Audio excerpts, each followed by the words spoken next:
নমস্কার বন্ধুরা, welcome to cooking with ইচ্ছে। সামনের উৎসবের মরশুমে চটজলদি খাবার আমাদের সকলেরই দরকার, যাতে আমরা সকলেই তাড়াতাড়ি করে কিছু খাবার বানিয়ে সমস্ত ব্যাপারটাকে ব্যালেন্স করতে পারি। তো আমার আজকের রেসিপি সেরকমই একটা রেসিপি, কাঁচা আলুর স্ন্যাক্স আমি এখানে বানাচ্ছি, যা চটজলদি তৈরি হবে আর খেতে দুর্দান্ত হয়। If you don't understand my language, then please on CC. My all recipe have English and Hindi CC, and enjoy my recipe in your own language. अगर मेरी भाषा आपको समझ में नहीं आ रहा है तो स्क्रीन के राइट साइड देखिए CC लिखा हुआ है, उसको टच कीजिएगा तो मेरी भाषा आपको समझ में आ जाएगी। এই রেসিপিটা বানানোর জন্য আমি 3টে আলুর খোসা ছাড়িয়ে নিলাম, আর এখন আমি আলুগুলোকে গ্রেট করে নিচ্ছি। রেসিপিটা বানাতে জাস্ট টোটাল সময় 15 মিনিটের বেশি লাগা উচিত নয়, তাই চটজলদি স্ন্যাক্স হিসেবে বা সকালের ব্রেকফাস্টে মুড়ির সাথে এই রেসিপিটা দুর্দান্ত যায়। আগের থেকে সেদ্ধ আলুরও প্রয়োজন পড়ে না। দেখুন রেসিপিটা ফুল ওয়াচ করুন, তাহলেই বুঝতে পারবেন যে রেসিপিটা কত ইজিলি বানানো যাবে আর টেস্টি হয় ভীষণই।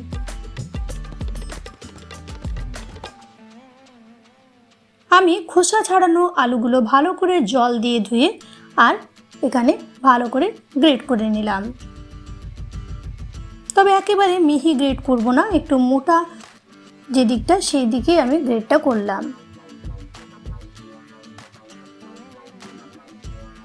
আপনার যেরকম পরিমাণে আলু লাগবে সেরকম গ্রেট করবেন। আমি এখানে মিডিয়াম 3টে আলু গ্রেট করলাম। তার সাথে আমি দিয়ে দেব বড় সাইজের একটা পেঁয়াজ লম্বা লম্বা করে কেটে নিয়েছি, সেটা আমি এখন দিয়ে দিলাম। দিয়ে দেবো কাঁচা লঙ্কা, এখানে আমি 2টো কাঁচা লঙ্কা দিয়েছি, আপনি পরিমাণ বুঝে দেবেন। দিয়ে দিচ্ছি রসুন 2 চামচ, তবে আপনি রসুন যদি না দিতে চান অবশ্যই দেবেন না, রসুন পেঁয়াজটা অ্যাভয়েড করতে পারেন।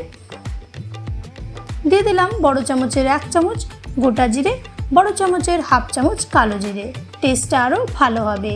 আপনি এই পর্যায়ে চাইলে একটু জোয়ানও দিতে পারেন, সেই ক্ষেত্রে জোয়ানটাকে একটু ক্রাশ করে দিতে হবে। দিয়ে দিচ্ছি পরিমাণ মতন হলুদ আর নুন।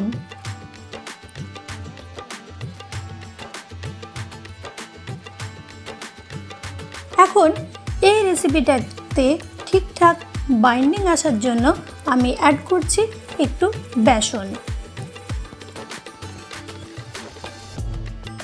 তবে আপনি বেসনের পরিবর্তে চালের গুঁড়ো অ্যাড করতে পারেন। এই ক্ষেত্রে বেসনটা জাস্ট বাইন্ডিংয়ের জন্য, খুব একটা বেশিও লাগবে না।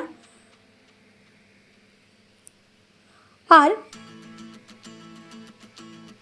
এই রেসিপিটায় এখন আমি বেসনটা দিয়ে কিন্তু কোনো রকম জল দেব না।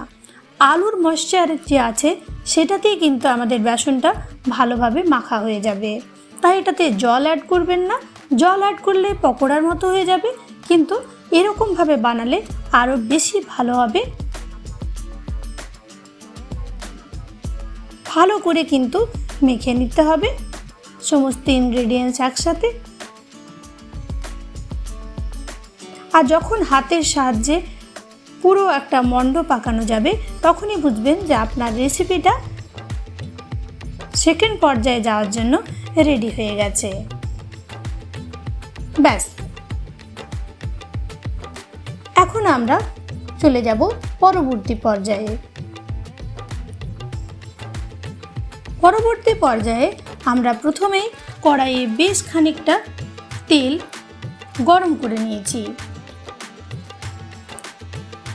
তেলটা ভালো মতো হাই ফ্লেমে গরম করে এখন মিডিয়াম টু লো ফ্লেমে আমি যে মিশ্রণটা রেডি করলাম সেটা একটু একটু করে পকোড়ার আকারে এটার মধ্যে দিয়ে দিচ্ছি।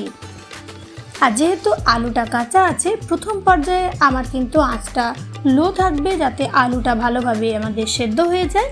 তারপর একটা পিঠ হয়ে গেলে আমরা আঁচটাকে মিডিয়াম করে দেব।